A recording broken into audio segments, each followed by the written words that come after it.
भला है बुरा है जैसा भी है, मेरा पति मेरा देवता है। ये गीत आपने भी सुना होगा। स्वागत है आपका हमारे चैनल पर। मैं मुमन श्रीवास्तव आपका हार्दिक अभिनंदन करता हूं। और आज जो सीट आपको मिली है उसके बारे में यही कह सकते हैं कि चाहे वो भली है बुरी है जैसी भी है, वो आपके प्रेफरेंस में से ही है। यानी जो प्रेफरेंस आपने बनाई थी और वही आपको जो है वो मिली है। और आपको इसके लिए दिल्ली विश्वविद्यालय का धन्यवाद करना चाहिए कि दिल्ली विश्वविद्यालय ने इस बार जो है वो सीट अलॉटमेंट में काफ़ी जो है वो, मुझे लगता है कि एक रैशनल तरीका अपनाने की कोशिश की है। क्योंकि जितने भी मैं कमेंट्स पढ़ रहा हूँ या जो फ़ोन आ रहे हैं या जो व्हाट्सएप मैं देख रहा हूँ, तो उसमें ये लग रहा है कि मैक्सिमम को सीट अलॉट करने की कोशिश की गई है उनकी मेरिट और उनकी प्रेफरेंसेस के आधार पर। मैंने आपको बताया भी था पहले भी कि जब लगातार कट ऑफ करके बहुत सारे वीडियोस आ रहे थे, बहुत से रील्स आपने भी हमें भेजे थे कि वहाँ की कट ऑफ ये हो सकती है, वहाँ की कट ऑफ ये हो सकती है, वहाँ ये होगा, लोग झूम झूम के बता रहे थे। और जो है उसके बाद जो है क्या हुआ, आज जो है वो जिस तरीके की सीट अलॉट हुई है, शायद मुझे लगता है कि उनके पाँव तले ज़मीन खिसक गई है कि आखिर ऐसा कैसे हुआ, इतनी बड़ी संख्या में सीटें अलॉट हुई हैं और उन स्टूडेंट को भी सीट अलॉट हुई है जिनके मार्क्स जो है अपेक्षाकृत कम थे। बताऊंगा आपको कि ऐसा क्यों हुआ। सबसे पहले बात करते हैं जिसका आप इंतज़ार कर रहे थे आज की इस वीडियो में। सबसे पहले तो उन सभी को बधाई जिनको की सीट इस राउंड में मिल गई है, क्योंकि ये पहली सीट एलोकेशन है, ये पहली है, आखिरी नहीं। और उनको दो तीन हिदायतें दूंगा जिनको सीट नहीं मिली है, और आपको बताऊंगा कि एक बच्चे ने जो गड़बड़ी की थी जिसकी वजह से उसको सीट नहीं मिली, और अब वो बच्चा जो है वो अफसोस कर रहा है उसने क्या गलती की थी, उस पर भी बताएंगे। और साथ ही आपको वो भी बताएंगे कि उस स्टूडेंट ने जिसने 1414 यानी 1414 प्रेफरेंसेस भरी थी, क्या उसे सीट मिली। शुरुआत करते हैं आज के सीट एलोकेशन के डाटा से। 5 बजते ही जो है वो सीट एलोकेट हो गई। हालांकि जो है वो 2 घंटे पहले ही से लगातार जो है वो कहा जा रहा था कि सीट का जो ये मैट्रिक्स है वो आउट हो गया है, हमने सबसे पहले जो है वो रिवील कर दिया है, आप जो है वो ठीक देखिएगा। लेकिन जब 504 गेटवे एरर आया तो उसके बाद जो है सबने कहा कि हम तो देख ही नहीं पा रहे हैं सर, कैसे करें। क्योंकि जब भी वेबसाइट पर लोड होता है तो इस तरह के एरर आते हैं, और जो लगातार आप ऑनलाइन सिस्टम से वाकिफ़ है तो इस तरह के एरर जो से जो है वो परेशान होने की बात नहीं है। अभी फ़िलहाल जिस वक्त हम ये वीडियो कर रहे हैं, वेबसाइट जो है वो ड्यू की एडमिशन वाली वो बहुत ही स्मूथली जो है वो खुल रही है। इसके बारे में हमने ड्यू के डीन एडमिशन से भी बात की और उन्होंने भी कहा कि कोई इशू नहीं आ रहा है। और सबसे अच्छी बात यह है कि पहले 2 घंटे में, जी हाँ 5 बजे ये एलोकेशन आई और पहले 2 घंटे में ही 27,533 27,533 जो कैंडिडेट्स हैं जो ड्यू में आना चाहते हैं, उन्होंने सीट जो उनको मिली उसे एक्सेप्ट कर लिया। तो जहाँ से मैंने शुरुआत की थी कि भला है बुरा है जैसा भी है, आपको ये सीट तो स्वीकार करनी ही पड़ेगी, क्योंकि अगर आप ये सीट नहीं लेंगे तो आप CSAS पोर्टल का जो सिस्टम है उससे बाहर हो जाएंगे, क्योंकि ये सिस्टम बनाया ही इसीलिए गया है। और आप देखेंगे कि जो सीट आपको अलॉट हुई है वहाँ आपके मार्क्स भी लिखे हुए हैं और ये भी लिखा हुआ है कि आपको with in the time limit आपको ये सीट भी एक्सेप्ट करनी होगी, क्योंकि अगला प्रोसेस आपका उसके बाद ही शुरू होगा जब आप जो है वो सीट को एक्सेप्ट कर लेंगे। कुछ लोगों ने कहा कि उनको एक्सेप्ट बटन नहीं आ रहा है, ऐसा नहीं है, बहुत ध्यान से देखेंगे तो उनको जो है ये बटन देखने को मिल जाएगा।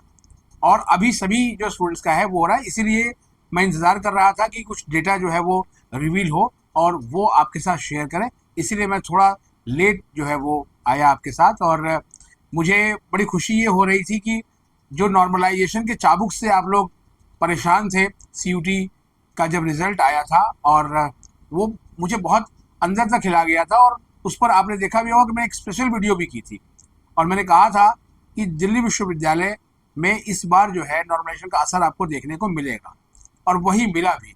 इसीलिए मैंने कट ऑफ स्कोर को लेकर लगातार बात हो रही थी कि सर आप कट ऑफ पर कोई वीडियो नहीं बना रहे हैं। इसलिए नहीं बना रहे थे क्योंकि कट ऑफ ही एकमात्र जो है वो जरिया नहीं है आपके सीट अलॉटमेंट का, यह प्रूव भी हो गया। क्यों? क्योंकि एक स्टूडेंट जिसके बहुत कम मार्क्स थे, उसके मार्क्स जो है वो अराउंड 450 के आसपास थे, पर उसने प्रेफरेंसेस बहुत बनाई और उससे जो है वो अपनी पसंद का कोर्स मिल गया।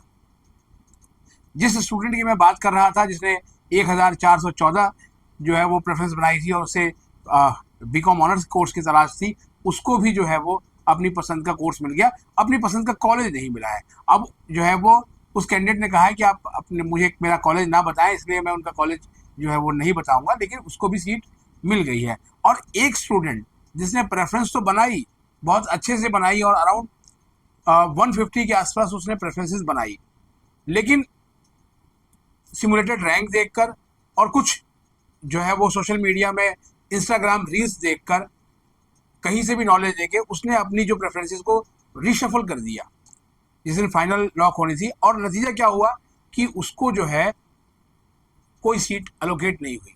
निश्चित रूप से ये अफसोस की बात है, लेकिन ऐसे जितने भी स्टूडेंट्स ने किया है या जिनको सीट नहीं मिली है, उनको राउंड 2 का जो है वेट करना पड़ेगा, क्योंकि राउंड 2 भी बस जल्दी आने वाला है। अभी पहले राउंड की प्रक्रिया आज से शुरू हो गई है और दिल्ली विश्वविद्यालय ने जो है वो दावा किया है कि संडे को भी जो है वो डीयू के कॉलेजेस में टीचर्स होंगे जो कि एडमिशन कन्वीनर, और ताकि आपके जो वेरिफिकेशन की जो प्रक्रिया है वो बहुत जल्दी पूरा हो सके, क्योंकि अभी आपके सीट एक्सेप्ट करते ही अगला प्रोसेस शुरू हो जाएगा।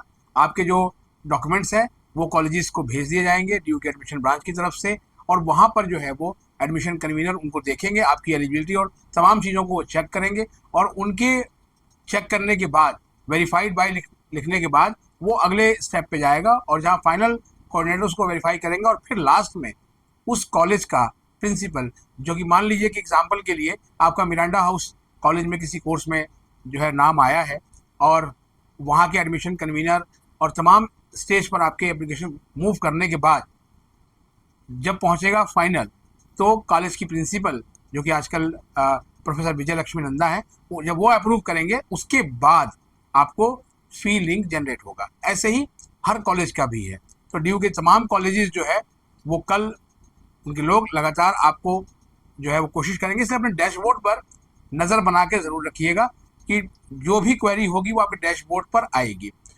2 कैटेगरी के स्टूडेंट्स को मैं ख़ास तौर पर कहूँगा जो बिल्कुल अलर्ट रहे, क्योंकि जब कमेंट्स आपके आ रहे थे तो उस समय आपको कहा था कि आप अपने ओल्ड सर्टिफिकेट को ही जो है वो लगा के एप्लीकेशन दे दीजिए, लेकिन at the time of verification अगर आपको सीट अलॉट हो जाती है तो आपको उस समय का सर्टिफिकेट देना होगा। तो अगर आपके पास ओबीसी एनसीएल का जो सर्टिफिकेट है वो 31 मार्च 2025 के बाद का अगर नहीं है तो आपकी मिली हुई सीट रिजेक्ट हो जाएगी, ये आप जो है वो ध्यान कर लीजिए। यही हाल इकोनॉमिकली वीकर सेक्शन के स्टूडेंट्स का भी है, उनको भी जो सीट अलॉट हुई है वो भी जो है वो सीट चली जाएगी अगर अपडेटेड सर्टिफिकेट वहाँ पर नहीं लगा होगा। तो आप इसका जो है वो बिल्कुल जो है वो ध्यान रखें कि आपके पास ये सर्टिफिकेट हो, और जब कॉलेज क्वेरी करे तो आप उसे उस सर्टिफिकेट को जो है भेज सकें। इसलिए आपको अपने फ़ोन, अपनी ईमेल आईडी और अपना डैशबोर्ड, ये तीनों लगातार जो है वो चेक करना चाहिए।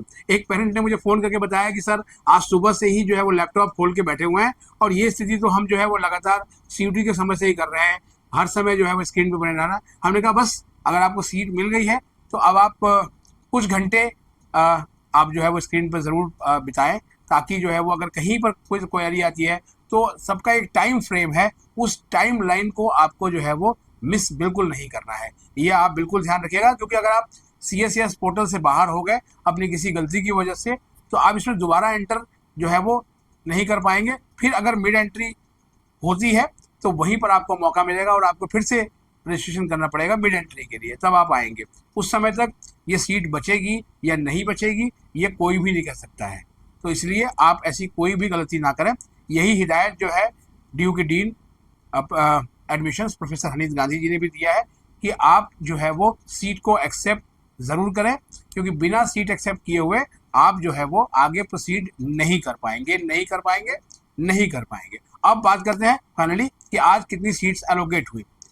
इस साल पहले राउंड में 93,166 93,166 जो कैंडिडेट्स हैं उनको सीट एलोकेट हुई है।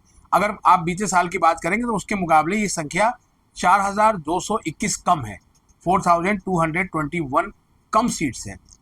तो जो बहुत बम्पर सीट की बात हो रही थी वो नहीं हुई है, लेकिन रैशनलाइज तरीके से सीट अलॉट करने की कोशिश की गई है। और ये डाटा आप देखेंगे कि अगले कुछ घंटों में निकल के आएगा, क्योंकि अभी बहुत जल्दी है। जिस समय मैं ये वीडियो कर रहा हूँ अभी लगभग 2.5 घंटे ही हुए हैं आपके इस सीट एलोकेशन के रिजल्ट को आए हुए। तो डाटा लगातार आना शुरू हुआ है। और इसमें जो है वो जो ऑर्फन कोटा को लेकर भी कई स्टूडेंट्स ने लिखा था, तो ऑर्फन कोटा में 259 सीट्स अलॉट की गई हैं, जिनमें 127 फीमेल्स हैं और आपका 132 मेल कैंडिडेट्स हैं जिनको सीट मिली है। इसके अलावा जो लास्ट ईयर एक कोटा शुरू हुआ था सिंगल गर्ल चाइल्ड कोटा, उसके तहत 1325 यानी 1325 सीटें जो है वो अलॉट की गई हैं और स्टूडेंट्स को उनके रिस्पेक्टिव कॉलेजेस में अपनी पसंद के कोर्स मिले हैं।